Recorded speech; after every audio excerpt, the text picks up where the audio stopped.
moving out of the progressive states. 3 vivid examples. State of California, number 1, beautiful state. I mean, from top to bottom, the Oregon border down to San Diego, the state is just, every county is different. I've been to every county, and it's just fabulous. But it's a terrible place to live because the progressives control the entire state.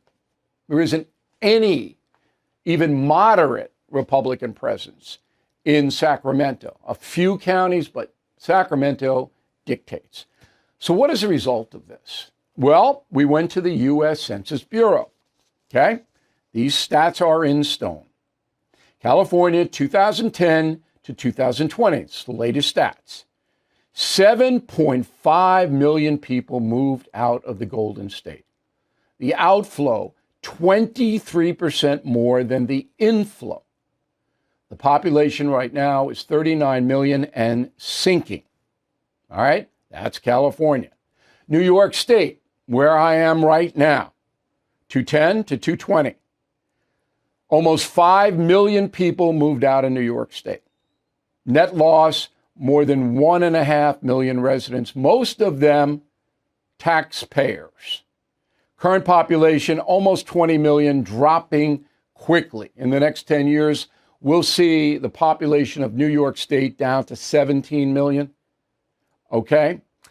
Illinois, 10 to 20, 1.35 million people out, 68% more outflow than inflow. That's an incredible stat. Current population, 12.5, again, dropping quickly. Now, there are 2 reasons for this. Number 1, and the most important, is that all 3 states are run by far left governors and legislatures. All 3, California, New York, Illinois. The primary belief in that crew is income redistribution. Okay? Taking from the working people and the wealthy people and giving it to the have-nots. One vivid example. You hear an outcry about giving houses to the homeless, right? That's a big, big progressive thing. Giving houses to the homeless. Most of the homeless are substance abusers. Most of them. Maybe 80% of them. So we're supposed to, the hardworking people, take our tax dollars and buy drug addicts and alcoholics houses. Think about it. Think about how insane that is.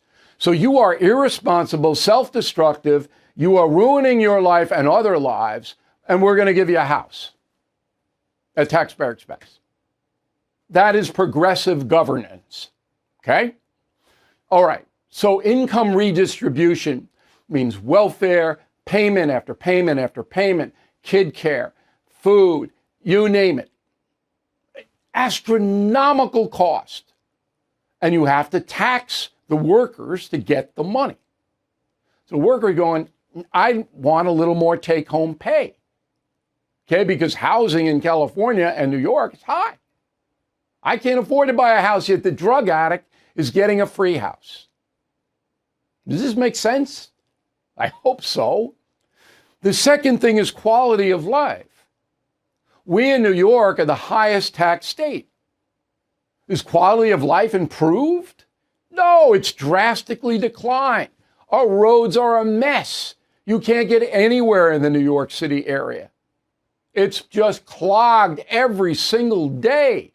There's no rush hour. It's dawn to dusk, clogged. And the roads are falling apart. Quality of life in New York City? Are you kidding? You can't even walk your kid to school without the kids seeing all kinds of depravity.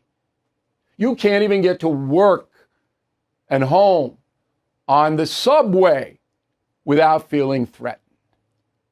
Quality of life? So you pay and pay and pay and pay and pay, and you get nothing. So millions of Americans are going, enough. I'm going down to the lower tax states that have better quality of life. And there are a lot of them. Okay? And that's what's happening. This is simple supply and demand.